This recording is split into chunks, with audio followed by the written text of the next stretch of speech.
Megastar Chiranjeevi రాజకీయాల్లోకి మళ్లీ ప్రవేశిస్తారా అనే చర్చలు గత కొన్నాళ్లుగా సాగుతున్నాయి.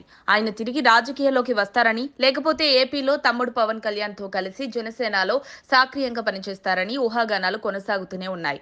ఇటీవల ఢిల్లీలో ప్రధాని మోదీతో కలిసి డయాస్ పై కనిపించిన సందర్భంగా కూడా చిరు రీ ఎంట్రీపై వార్తలు చర్చకు దారితీశాయి. అప్పట్లో బీజేపీ ఆయనకు ఎంపీ పదవి ఇవ్వనున్నట్లు, మంత్రిగా అవకాశం కల్పించనున్నట్లు ప్రచారం జరిగింది. అయితే చిరంజీవి మాత్రం సినిమాలపైనే దృష్టి పెడుతూ రాజకీయాల నుంచి దూరంగా ఉంటూ వచ్చారు. అయితే తాజా పరిణామాలు మరోసారి ఈ అంశాన్ని హాట్ టాపిక్ గా మార్చాయి. తెలంగాణ ముఖ్యమంత్రి రేవంత్ రెడ్డి ఇటీవల చిరంజీవిని ప్రత్యేకంగా కలిశారు. జూబ్లీహిల్స్ నియోజకవర్గంలో ఉప ఎన్నికలు జరగనున్న నేపథ్యంలో చిరంజీవిని అక్కడి నుంచి బరిలోకి దించాలనే ఆలోచనతో రేవంత్ ఈ భేటీ ఏర్పాటు చేశారని సమాచారం. అంతేకాదు చిరంజీవికి డిప్యూటీ సీఎం పదవి కూడా ఆఫర్ చేసినట్లు రాజకీయ వర్గాల్లో చర్చ నడుస్తోంది. పవన్ కళ్యాణ్ ఇప్పటికే ఆంధ్రప్రదేశ్ డిప్యూటీ సీఎంగా ఉన్న నేపథ్యంలో తెలంగాణలో చిరంజీవిని ముఖ్య పదవిలోకి తీసుకురావడం ద్వారా మెగా బ్రదర్స్ ను రెండు రాష్ట్రాల్లో ప్రభావవంతంగా నిలబెట్టాలని సీఎం రేవంత్ ప్లాన్ చేసినట్లు తెలుస్తోంది.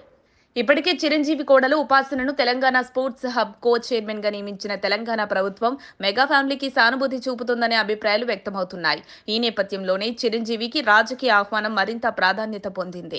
ఈ వార్తలు ఊపందుకుంటుండగానే చిరంజీవి తన వైఖరిని స్పష్టంగా తెలిపారు. తాను రాజకీయాల్లోకి తిరిగి రావాలన్న ఆలోచన లేదని, సినిమాలపైనే ఫోకస్ పెట్టనున్నట్లు వెల్లడించారు. సీఎం రేవంత్ ఇచ్చిన డిప్యూటీ సీఎం ఆఫర్ ను కూడా సున్నితంగా తిరస్కరించినట్లు తెలుస్తోంది.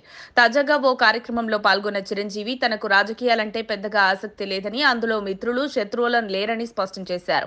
దీంతో జూబ్లీహిల్స్ ఉప ఎన్నికలో చిరంజీవి పోటీ చేస్తారన్న ప్రచారానికి ఫుల్ స్టాప్ పడినట్లయింది. ఇప్పటికీ రాజకీయాల నుండి పూర్తిగా దూరంగా ఉంటూ సినిమాల్లోనే కొనసాగుతున్న చిరంజీవి నిర్ణయంతో మెగా అభిమానులు, రాజకీయ విశ్లేషకులు కొంతవరకు క్లారిటీ పొందారు. అయినా సరే ఆయన రాజకీయ ప్రవేశం ఎప్పటికైనా జరగవచ్చనే ఆసక్తి మాత్రం ఇంకా మిగిలే అవకాశం ఉంది. మరిన్ని అప్డేట్స్ కోసం మా కాయ్ టీవీని సబ్స్క్రైబ్ చేసుకోండి. మా వీడియో కనుక మీకు నచ్చినట్లయితే లైక్ చేయండి, షేర్ చేయండి. మీ విలువైన అభిప్రాయాలను కామెంట్ బాక్స్లో తెలియజేయండి.